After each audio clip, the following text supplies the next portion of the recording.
Hey guys, welcome to Underdog to Service Dog. I'm Quinn and this is Roxy. Hello. And the dog that doesn't like to be on camera. You guys probably got a better picture over there. If you should look at the picture on my account. I put a picture of her in there because she doesn't like being on camera a lot. So, if you do get a picture with her ears up, congrats for you. Um, so I tried posting a video and I just did like a normal video on Roxy's gear, but we kind of had a problem, like, I guess because it loads a lot better if you encode your videos before uploading them. And I made it a little too long, so I'm going to try to make it a little bit shorter today and just redo it, basically. So forgive me if the other one does upload. You can watch that one. But we're going to restart. We're just going to get to it. Jaden, no. Go. I'm not kidding. Go. Okay. Not ready to introduce her yet, so I'm just gonna start taking apart her gear. But they have met me. No, they have not. This is a new one. How can you get me, girl? Jaden, nobody knows who you are. You have like 3 followers. I have none, so it's probably okay. Big deal. Goodbye. I love you, but goodbye. This is my space. No, bye-bye. Okay. You're recording. Yeah, I know. Yeah, you're yelling.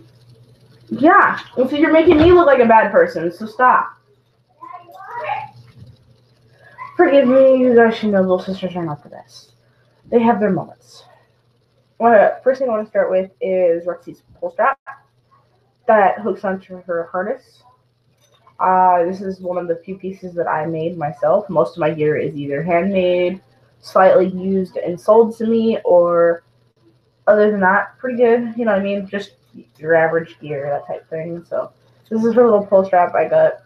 Basically, I had an old, I don't know what it was. I think it was a really old like dog harness, and there was a lot of, it had like plenty of nylon on it that was like not being used. So I cut it up and I took I think this is 8 inches, or no, I think it's like, I mean, it's probably a foot, and then these things add like an inch or 2 on it.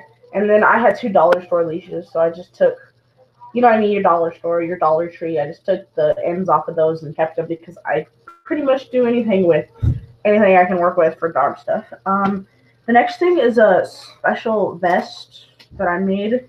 So, it hooks under her mobility harness. It's not like a vest, but this is more her, you know what I mean? It's her cape to her mobility harness, and this is made out of her old tackle harness. And the way it attaches to her D-rings on her mobility cape is it has this piece of, let's see if I can get there. Yeah, this piece of denim lifts up, and then this piece right here that I'm waving in the air with the white on the back of it lays down flat, and then the denim piece comes up and lays flat on that, and then her patch covers up that so you can't see it. And that's how it is on these 2 sides right here. You can see this one. And then this right here, when she was attached to her tackle vest, I actually attached a,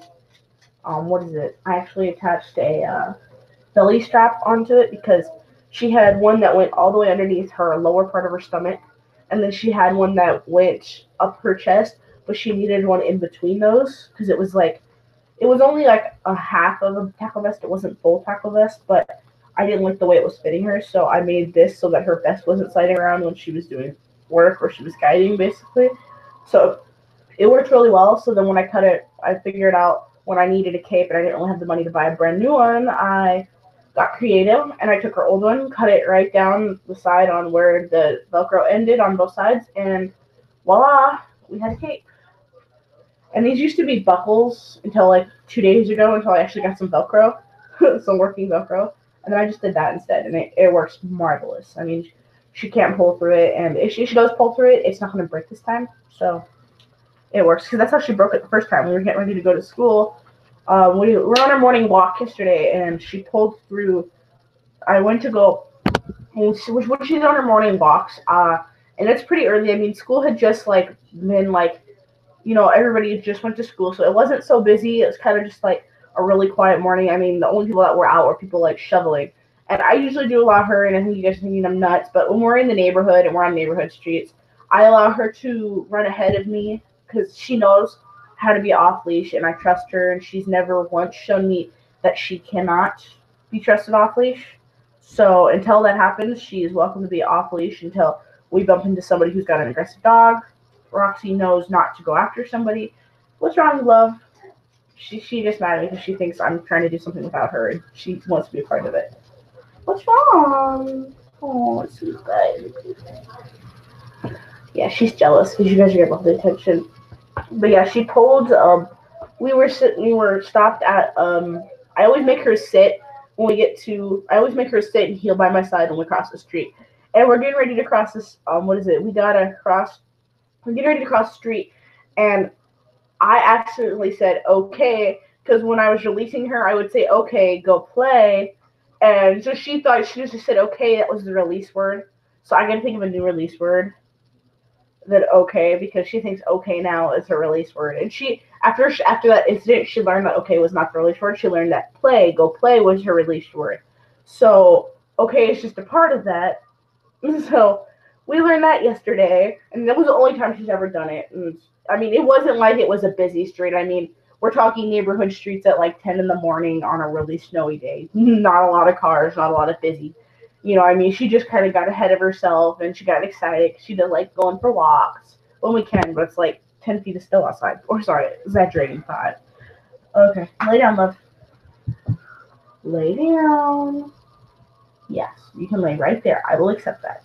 So yeah, she pulled the things off of it. It was about time that I actually probably changed them out anyways because they probably agitated her. She was just dealing with it.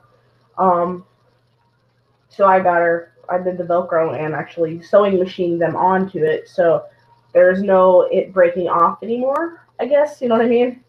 Because her things were hand sewn on there, so they were the best quality. They were just holding it in place, basically. The next piece is her mobility harness. I got this from Holden Scott Design, it's Holden Scott Design. I think she's on Facebook. I think she's on Instagram too, but I got her through Facebook. And one of her things was I can make anything, and I wanted a purple poodle harness by Amy. I think her name was either Amy or Lily, one of the two names. There are so many so many service dog designers that have the same names, and so I get really mixed up a lot. So forgive me if I got your name wrong. But she had one that she was selling, and I wanted a Y front harness, but it just turned out that she doesn't make them all the time, and she was willing to work with me just because Purple Poodles was getting a little bit too expensive for out-of-pocket use. You know what I mean? I wanted either patches or embroidery, and that right there cost like $18 just to get it embroidered on both sides and that fun stuff. So I mean, you had to have a good lot of cash to I'm talking at least $100 and something for that whole set of harness and stuff like that. And they have a really good guide dog harness, but I wasn't really for only $60, and it was a really good deal for the setups. But I wasn't sure if they were only, they were just because guide dogs they have to be this. They have to be the standard bar front. And they just go over the head. They're not Y front. And there's not a lot of Y front harnesses that are for guides. So we got stuck with this one, and we paid $25, and she added some attachments to it for her cape, and she had already put a handle system on it for the service dog handle. When I first got it, I thought she meant like stability handle. So I was thinking like this, but when you put it on the dog, the handle's too small. So if you have a handle, it would go like this and go up like that. So it's not really safe for mobility. So if I wanted to, it wouldn't be safe for counterbalance and stuff like that. So if anything, I'd have to attach another one right below it, I guess is the way to put it, 1 inch over, and then it'd be perfect for that. Then it's Velcro for her patches on both sides. I mean, I think you guys can get the same harness on Amazon for around the same price. But the reason why I paid the price I did for it was because she added all the attachments onto it, which is pretty expensive. I mean, if you look up the price for these big D-rings right here alone, or just the little ones, they're pretty dang expensive. I mean, unless you don't want a whole pack, it's kind of ridiculous. So I bought that from her, and I think the only adjustments or sewing that I'm going to make is I'm going to get some easy from Scrapworks. They have the metal buckles and I'm going to get the 2-inch metal buckles to put on because those are easy release, and these are really hard on my hands, and I love the lock on it because then she can't pull out of it if something were to happen. But the bad part is I have a hard time getting it in and adjusting this thing, or I have a hard time when I go to adjust it and then I can't pull it through here, and I should because I have the strength, but it's like it's hard to do. If you guys understand me, I don't know if you guys have ever had that happen to you, but what is it? Moving on from that, the handle on this I didn't know glowed in the dark until after I got it. She was out in the snow, and you guys know the light bounces off the snow, and glow in the dark paint uses that to charge it. And so